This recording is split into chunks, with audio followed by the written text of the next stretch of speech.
آپ چاہیں تو آپ ہماری اس ویڈیو کو شیئر بھی کر سکتے ہیں تاکہ ہمارے دوسرے اسلامی بھائی بھی اس سے فائدہ اٹھائیں اور آپ کو ایک دینی اور اچھی بات دوسروں تک پہنچانے کا فائدہ اور ثواب ملے، لہٰذا آپ یہ ثواب کا موقع اپنے ہاتھ سے نہ جانے دیں۔ تو لیجئے پیارے اسلامی بھائیوں، میں آپ کو بتاتا ہوں کہ نماز کے بعد سر پر ہاتھ رکھ کر کیا پڑھتے ہیں، لیکن اس سے پہلے ہم آپ کو یہ بتانا ضروری سمجھتے ہیں کہ نماز کے بعد سر پر ہاتھ رکھ کر کوئی وظیفہ پڑھنا یا کوئی عمل کرنا یہ فرض یا واجب نہیں ہے۔ البتہ علاج کی غرض سے کوئی وظیفہ پڑھنا، جیسے حافظے کی کمزوری کو دور کرنے کے لیے اور یادداشت کو بڑھانے کے لیے یا اسی طرح کی دوسری ضروریات کے لیے سر پر ہاتھ رکھ کر کچھ پڑھنا جائز اور درست ہے، کیونکہ ایسے کلمات جن کا معنی صحیح ہو ان کے ذریعے علاج کرنے کا ثبوت حدیث پاک میں ملتا ہے، جیسے کہ بخاری شریف کی حدیث میں ہے۔ حضرت عائشہ صدیقہ رضی اللہ تعالی عنہ سے روایت ہے، آپ فرماتی ہیں کہ نبی کریم صلی اللہ علیہ وسلم جب بیمار ہوتے تو معوذات یعنی سورہ اخلاص یعنی قل هو اللہ احد، سورہ فلق یعنی قل اعوذ برب الفلق، سورہ ناس یعنی قل اعوذ برب الناس پڑھ کر اپنے اوپر پھونک مارتے۔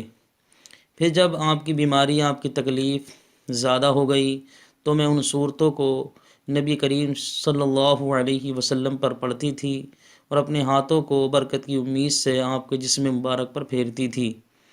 پیارے اسلامی بھائیوں اور بہنوں، اس حدیث سے ثابت ہوا کہ ایسے کلمات جن کا معنی درست ہو، جن کا معنی صحیح ہو، ان کو پڑھ کر جسم پر ہاتھ پھیرنا علاج کی غرض سے جائز اور درست ہے، اور سر پر ہاتھ رکھ کر کچھ پڑھنا بھی اسی طرح کا کام ہے، لہٰذا وہ بھی جائز اور درست ہے۔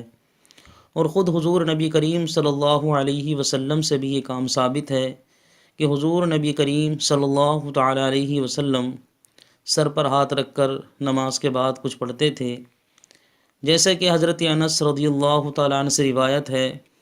حضرت انس کہتے ہیں کہ جب حضور نبی کریم صلی اللہ علیہ وسلم نماز سے فارغ ہوتے تو اپنے دائیں ہاتھ سے اپنی پیشانی پر مسح فرماتے، یعنی اپنا دایاں ہاتھ ماتھے پر رکھتے اور یہ الفاظ پڑھتے۔ وہ الفاظ کیا ہیں پیارے اسلامی بھائیوں؟ آپ غور سے سنیں۔ بسم اللہ الذی لا الہ الا هو الرحمن الرحیم اللہم اذہب عنی الہم والحزن۔ اس کا ترجمہ بھی سن لیں پیارے اسلامی بھائیوں اور بہنوں۔ اللہ کے نام سے شروع، جس کے علاوہ کوئی معبود نہیں ہے، وہ بڑا مہربان نہایت ہی رحم والا ہے۔ اے اللہ مجھ سے غم اور مصیبت کو دور فرما۔ پیارے اسلامی بھائیوں اور بہنوں، اس حدیث سے ثابت ہوا کہ نماز کے بعد سر پر ہاتھ رکھ کر کچھ پڑھنا جائز اور درست ہے، اور یہ کام حضور نبی کریم صلی اللہ تعالیٰ علیہ وسلم سے ثابت ہے۔ تو اب پڑھنا کیا ہے پیارے اسلامی بھائیوں؟ میں آپ کو بتاتا ہوں، یعنی نماز کے بعد سر پر ہاتھ رکھ کر پڑھنا کیا ہے۔ ہمارے جن اسلامی بھائیوں اور بہنوں کا دماغ کمزور ہے، یادداشت کمزور ہے، کوئی چیز یاد نہیں رہتی ہے، تو ہمارے ایسے اسلامی بھائی اور بہنیں ہر نماز کے بعد سر پر ہاتھ رکھ کر 11 مرتبہ یا قویو پڑھیں۔ انشاءاللہ اس کی برکت سے آپ کے دماغ کی کمزوری دور ہو جائے گی اور آپ کی یادداشت مضبوط ہو جائے گی، پھر آپ کوئی چیز نہیں بھولیں گے۔ اور جو ہمارے اسلامی بھائی اور بہنیں غم اور مصیبت میں رہتے ہیں، وہ نماز کے بعد سر پر ہاتھ رکھ کر یہ دعا پڑھیں۔ بسم اللہ الذی لا الہ الا هو الرحمن الرحیم اللہم اذہب عنی الہم والحزن۔ انشاءاللہ تبارک و تعالی اس دعا کی برکت سے سارے غم اور مصیبتیں دور ہو جائیں گی۔ اور کسی علاج کی غرض سے سر پر ہاتھ رکھ کر آپ آیت الکرسی بھی پڑھ سکتے ہیں۔ لہٰذا پیارے اسلامی بھائیوں، ہم نے آپ کو یہ بہت ہی آسان لفظوں میں سمجھا دیا کہ سر پر ہاتھ رکھ کر کیا پڑھتے ہیں، اور یہ بھی بتا دیا کہ یہ کام حضور سے ثابت ہے۔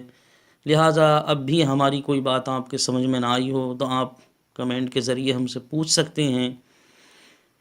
آخر میں ہم آپ سے یہ گزارش ضرور کریں گے کہ آپ ہماری اس ویڈیو کو لائک ضرور کریں، اور ہماری ہر ویڈیو کو دیکھنے کے لیے ہمارے چینل اسلامی ایجوکیشن انڈیا کو سبسکرائب اور گھنٹی کا نشان دبانا نہ بھولیں۔ اور ہم آپ کو یہ خوشخبری بھی دینا چاہیں گے کہ ہمارے چینل اسلامی ایجوکیشن انڈیا پر ہر روز ایک ویڈیو اپلوڈ کی جاتی ہے، لہٰذا آپ دینی مسائل سیکھنے کے لیے، دینی معلومات میں اضافہ کرنے کے لیے ہمارے چینل اسلامی ایجوکیشن انڈیا سے جڑے رہیں۔